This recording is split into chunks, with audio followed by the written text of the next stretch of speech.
한 남자가 공항 게이트를 나섭니다. 손에는 낡은 가방 하나뿐. 돌아온 고향은 그를 반기지 않습니다. 이름도 가족도 주민번호도 없이 시작된 낯선 삶.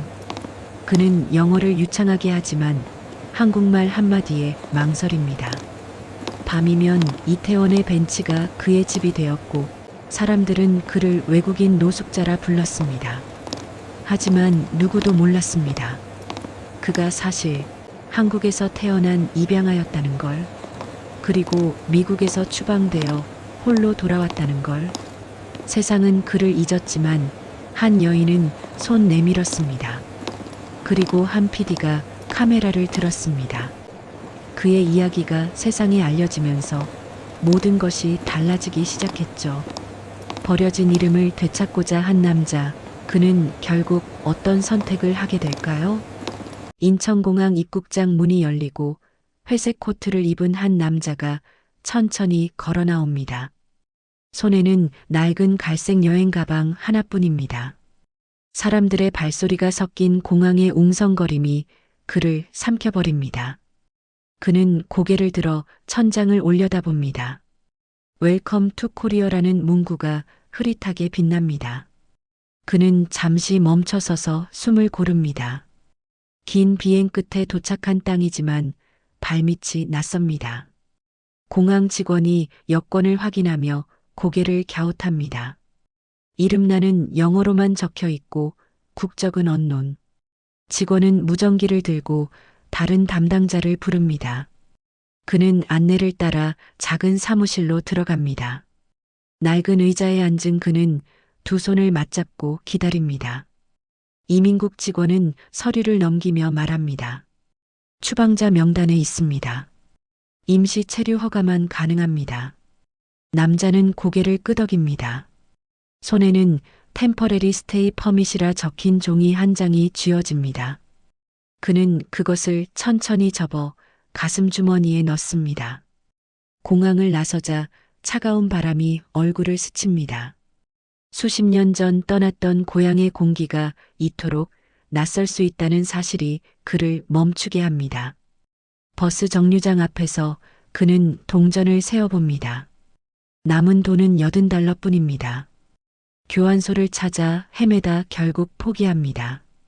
커피 자판기 앞에서 동전을 넣지만 자판기는 먹먹한 소리를 내며 멈춰 있습니다. 그는 조용히 웃습니다. 스틸 브로컨, 낮게 중얼거립니다. 그때 한 외국인 관광객이 다가와 영어로 길을 묻습니다. 그의 얼굴에 순간 생기가 돌아옵니다. 오랜만에 익숙한 언어, 그러나 대화는 금세 끊깁니다. 관광객이 떠난 뒤 그는 공항 벤치에 앉아 하늘을 바라봅니다. 시간이 흐르고 공항 경찰이 다가와 그에게 말을 겁니다. 숙소는 있으세요? 남자는 고개를 저으며 입을 굳게 다뭅니다. 경찰은 잠시 망설이다가 종이 한 장을 내밉니다. 이태원 근처에 쉼터가 있어요. 여기로 가보세요. 그는 종이를 받아든다. 서울 용산구 이태원동 쉼터. 지하철을 타고 이동하는 동안 창밖의 풍경이 눈에 들어옵니다. 높게 솟은 아파트, 네온 사인, 그리고 그가 알지 못하는 언어로 쓰인 간판들. 밤이 되어 이태원역에 도착합니다.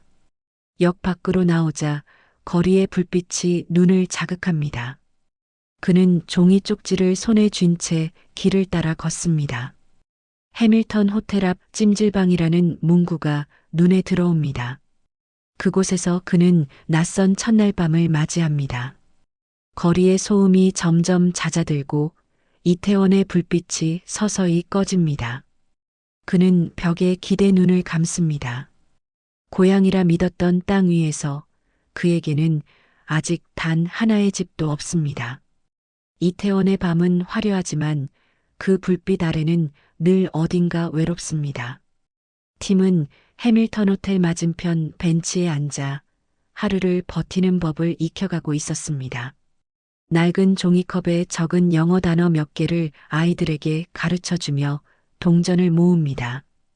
그의 발밑에는 신문지와 빵 봉지가 흩어져 있고 행인들은 그를 외국인 노숙자로 스쳐 지나갑니다.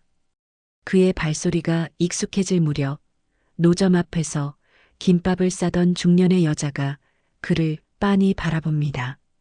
윤정자 50대 후반의 장터 상인. 그녀는 그에게 따뜻한 국밥 한 그릇을 내밀며 묻습니다. 이 동네 오래 계셨어요? 팀은 어눌한 한국말로 조금 요라며 미소를 짓습니다. 그의 말투는 서툴렀지만 진심이 느껴졌습니다. 가게 안에서는 박기수가 그녀를 향해 낮은 목소리로 말합니다. 그 사람 조심해. 요즘 이상한 사람들 많잖아. 정자는 아무 대답 없이 그릇을 덮고 그 남자가 앉은 쪽을 다시 한번 바라봅니다. 비가 내리기 시작하자 팀은 종이박스로 머리를 가립니다. 사람들은 우산을 들고 지나가지만 아무도 멈추지 않습니다. 그때 정자가 다가와 자신이 쓰던 낡은 비닐 우산을 내밉니다. 잠깐 여기 피하세요. 그녀의 말에 팀은 고개를 숙여 인사합니다. 밤이 깊어질수록 이태원의 네온 사인이 번지고 소음이 낮아집니다. 정자는 가게 문을 닫으며 창문 너머로 그를 다시 봅니다. 그가 가만히 앉아 고양이에게 빵 조각을 나누어 주는 모습이 보입니다. 그녀는 문득 한숨을 내쉽니다. 저 사람 참 조용하네. 그날 밤 정자는 남편 몰래 팀을 불러가게 뒤편 창고 문을 엽니다.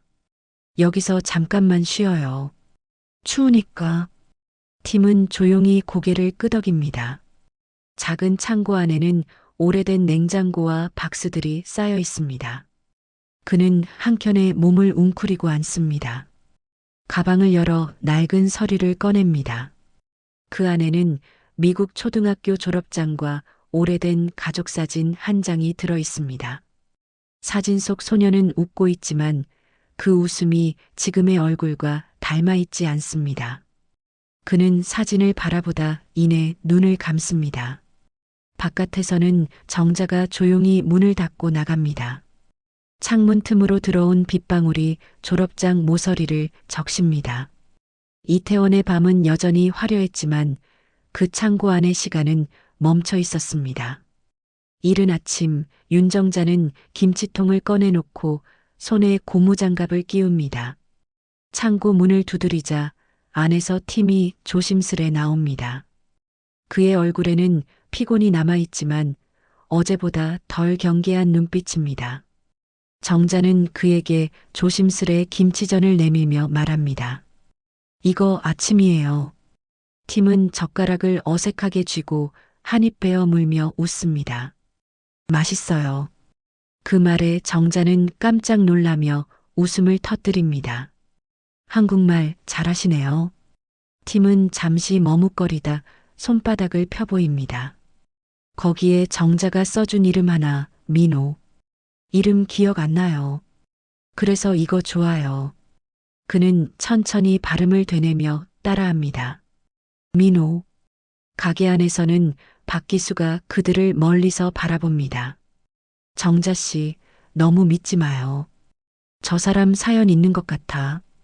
그의 말에 정자는 고개를 저으며 답합니다. 사연 없는 사람 있나요? 그날 오후 팀은 근처 외국인 학교 앞에서 아이들에게 영어를 가르칩니다. 그의 발음은 정확했고 아이들은 신기한 듯 웃으며 따라했습니다. 길 건너에서 구경하던 상인들이 수군거립니다. 저 사람 미군 출신이라던데? 팀은 그 말들을 알아듣지 못한 채 아이들에게 미소를 보냅니다. 그러나 그날 밤 불운이 찾아옵니다. 그가 버스 정류장 근처에서 잠시 눈을 붙이는 사이 누군가 그의 가방을 훔쳐갑니다. 가방 안에는 여권과 서류, 사진이 모두 들어 있었습니다. 팀은 경찰서로 가서 손짓으로 상황을 설명하지만 직원은 냉담하게 말합니다. 주민등록번호 없으면 접수 안 돼요. 그의 얼굴이 굳습니다. 입을 다문 채 종이컵을 쥔 손이 떨립니다. 밖으로 나온 그는 다시 이태원 거리로 향합니다. 정자는 그를 보고 서둘러 다가갑니다. 무슨 일 있었어요? 팀은 짧게 대답합니다. 모든 것 없어졌어요. 정자는 아무 말도 하지 않고 그의 손을 꼭 잡습니다. 붉은 고무장갑을 낀 손에서 따뜻함이 전해집니다. 그 순간 팀은 처음으로 눈을 감습니다. 이 낯선 땅에서 누군가가 자신을 이름으로 불러주는 그 느낌이 그에게는 오래된 기억 속 집의 잔향처럼 남습니다. 늦은 오후 햇살이 기울 무렵 이태원 골목에 검은 SUV 한 대가 멈춰섭니다. 차에서 내린 PD 박서진은 손에 카메라를 들고 주변을 둘러봅니다. 그녀는 제보로 들은 영어 잘하는 노숙자를 찾아 이 거리로 왔습니다. 벤치에 앉아 신문지로 바람을 막는 팀을 발견한 순간 서진의 시선이 멈춥니다. 그는 낯선 사람의 시선을 느끼고 천천히 고개를 듭니다. 잠시 눈이 마주치자 서진은 조심스럽게 다가가 인사를 건넵니다. 혹시 인터뷰 가능하실까요?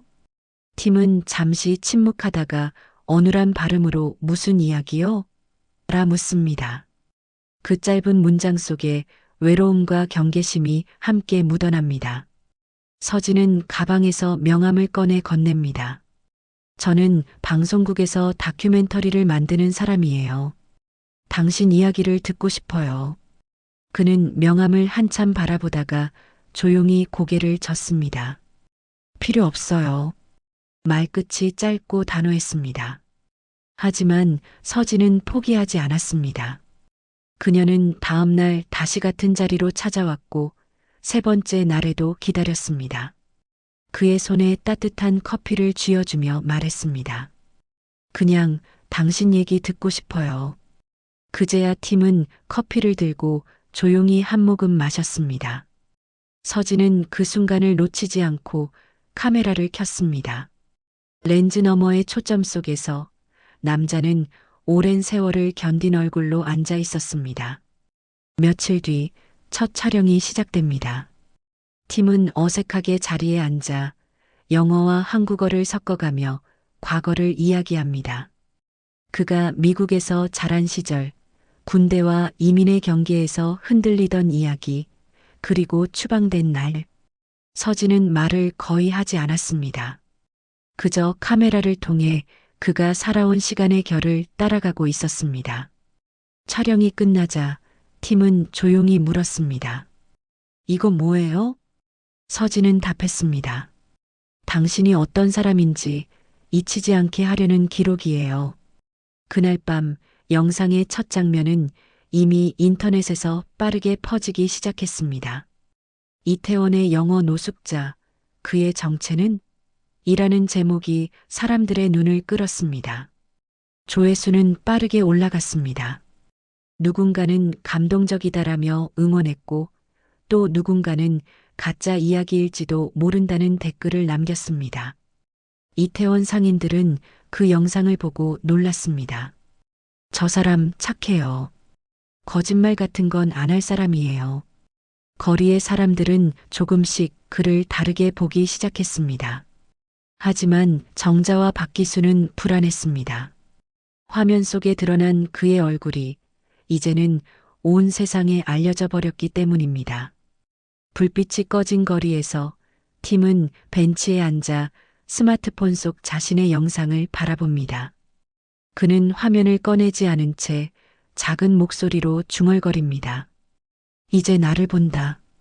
며칠 후 박서진은 작은 사무실에 앉아 컴퓨터 화면을 바라보고 있었습니다. 그녀의 손가락이 키보드를 바쁘게 두드립니다. 검색창에는 미국 입양 기록, 2011년 한국 추방 명단 같은 단어들이 반복됩니다.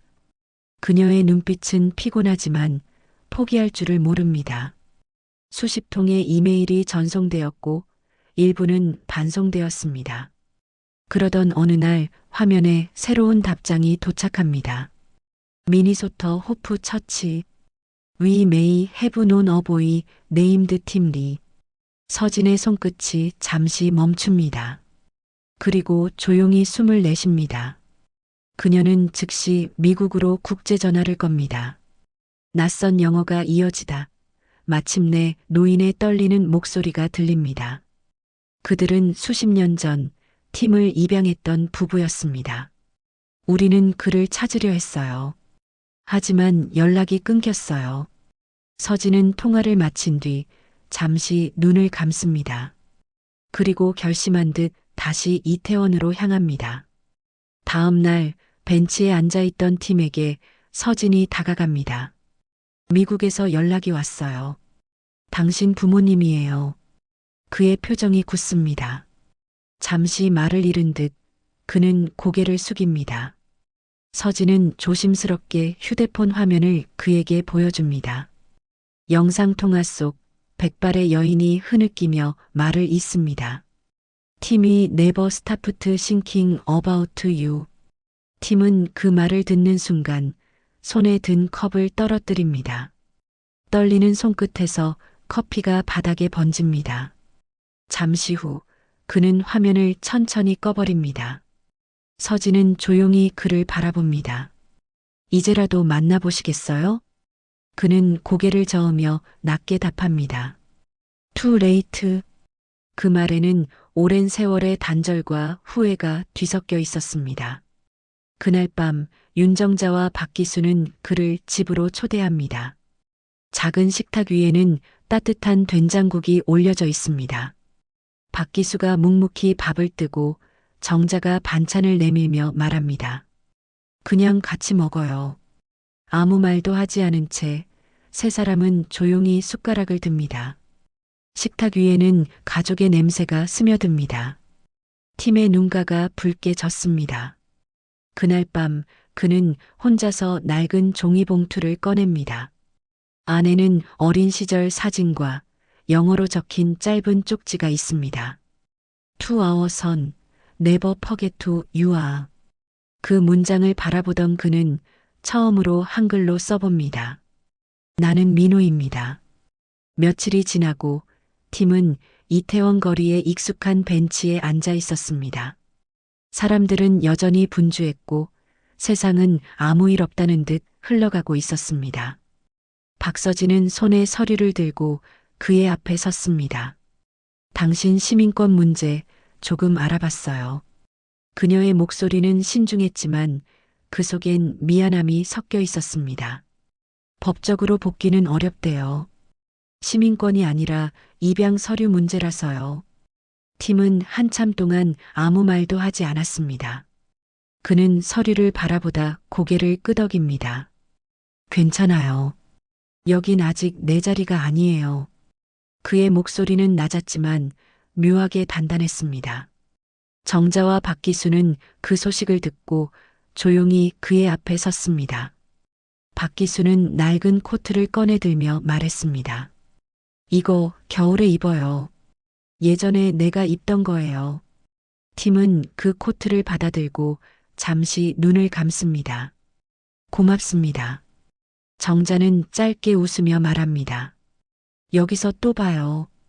사라지지 말아요. 그는 대답 대신 고개를 숙여 인사했습니다. 그날 밤 팀은 작은 가방 하나를 들고 이태원 거리를 걷기 시작했습니다. 네온 사인이 꺼져가는 거리, 식어버린 공기, 그리고 발소리만이 이어집니다. 그는 익숙한 건물 앞에서 한참 멈춰 섭니다. 해밀턴 호텔. 처음 한국에 도착했을 때 이곳에서 첫 밤을 보냈던 그날이 떠올랐습니다. 그는 천천히 고개를 들어 간판을 바라봅니다. 거리의 불빛이 그의 얼굴 위로 번집니다. 버스터미널까지 향하는 택시 앞에서 그는 잠시 멈춥니다. 운전기사가 창문을 내리며 묻습니다. 어디 가세요? 팀은 대답하지 않습니다. 손안에 동전을 세어보다가 고개를 젓습니다. 그는 다시 발길을 돌려 역 방향으로 걷기 시작합니다. 차가운 밤 공기가 옷깃 사이로 스며듭니다. 그의 걸음은 느렸지만 확실했습니다. 조용한 골목 어귀, 공중전화 박스가 보입니다. 그는 유리문을 열고 들어가 수화기를 듭니다. 손가락이 버튼 위에서 멈춥니다. 미국의 번호가 희미하게 기억 속에 떠오르지만 그는 결국 전화를 걸지 않습니다. 수화기를 내려놓고 유리에 비친 자신의 얼굴을 바라봅니다. 민호야 입술이 아주 작게 움직입니다. 그는 다시 걸음을 옮겨 해밀턴 호텔 맞은편 벤치로 향합니다. 그곳이 여전히 자신이 돌아올 수 있는 유일한 장소였기 때문입니다. 겨울비가 내리던 새벽 이태원 거리엔 사람 하나 없었습니다.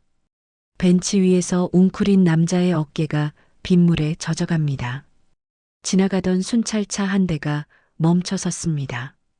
경찰 2명이 다가와 조심스럽게 그를 흔듭니다. 여기서 주무시면 안 돼요. 남자는 눈을 떴지만 대답하지 않았습니다. 입술이 파랗게 질려 있었고 손끝이 떨리고 있었습니다. 한 경찰이 무전기를 들며 말합니다. 의식 약해요. 구급차 부르죠. 빗소리가 커지고 사람의 발소리가 뒤섞입니다. 그의 시야는 흐려지고 멀리서 구급차의 사이렌이 들려옵니다. 병원 응급실의 불빛은 차갑고 하얗습니다. 팀은 산소 마스크를 쓴 채 들것 위에 누워 있습니다. 박서진은 연락을 받고 급히 달려옵니다. 그녀의 손엔 아직 편집 중이던 다큐멘터리 원본이 들려 있습니다. 제발 버티세요. 윤정자와 박기수도 허겁지겁 도착합니다. 보험이 없어서 수술이 어렵대요. 의사의 말에 정자의 얼굴이 굳습니다. 그럼 그냥 둘 거예요? 그녀의 목소리가 떨립니다. 서진은 방송국에 전화를 걸어 도움을 요청합니다. 짧은 시간 안에 모금이 시작되고 화면 속 그의 이야기가 다시 세상에 퍼집니다.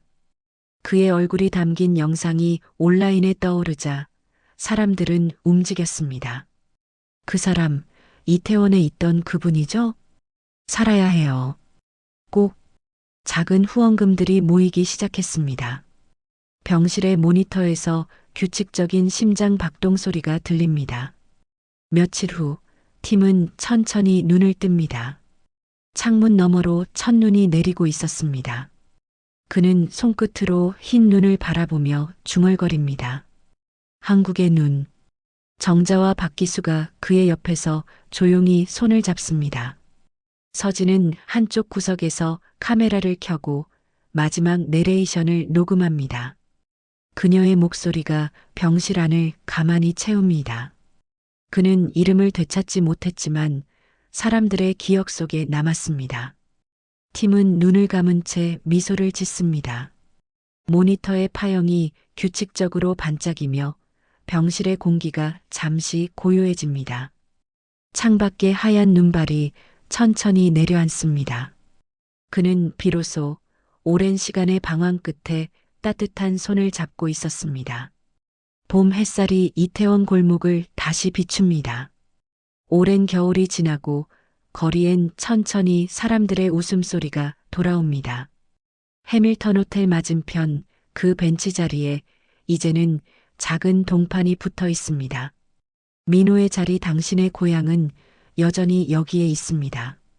윤정자는 매일 아침 벤치 앞에 커피 한 잔을 두고 갑니다. 박기수는 말없이 그 옆에 서서 하늘을 바라봅니다. 둘 다 말은 없지만 그 자리가 비어 있지 않다는 걸 알고 있습니다. 한편 PD 박서진은 완성된 다큐멘터리 파일을 전송 버튼 앞에 두고 망설입니다. 몇 초의 침묵 후 그녀는 마우스를 눌렀습니다. 화면엔 제목이 뜹니다. 잃어버린 이름, 돌아오지 못한 아들. 방송은 전국으로 송출되었고 수많은 사람들이 눈시울을 적셨습니다. 그 사람 진짜 있었던 거야? 우리 사회가 너무 냉정했네. 댓글이 이어지고 거리엔 작은 추모 리본이 걸리기 시작합니다. 며칠 뒤 방송국으로 한 통의 이메일이 도착합니다. 발신자는 미국 미네소타에서 온 이름 모를 남자였습니다. I knew him. He was my brother. 메일에는 젊은 남자의 사진이 첨부되어 있었습니다. 사진 속 얼굴은 팀과 놀라울 만큼 닮아 있었습니다. 박서진은 모니터 앞에서 한참을 바라보다 조용히 눈을 감습니다. 그는 결국 집으로 돌아가고 있었던 거구나. 이태원의 밤, 다시 불빛이 켜집니다. 커피잔 옆에 놓인 낡은 사진 한 장이 바람에 흔들립니다. 사진 속 어린 소녀는 밝게 웃고 있습니다. 거리의 사람들은 그 벤치를 스쳐 지나가지만 누구나 한 번쯤 발걸음을 멈춥니다. 박서진의 내레이션이 다시 들려옵니다. 사람은 누구나 돌아갈 이름이 필요합니다. 카메라는 천천히 벤치에서 멀어집니다. 이태원의 불빛이 점점 희미해지고 도시의 소음이 잦아듭니다. 화면에는 하얀 자막이 뜹니다. 민호, 그리고 이 땅의 모든 잃어버린 이름에게. 마지막으로 잔잔한 음악과 함께 문구가 나타납니다. 이야기가 마음에 닿았다면 구독과 좋아요, 그리고 공유로 이어주세요. 그 문장이 사라진 뒤 화면은 천천히 어둠 속으로 잠깁니다.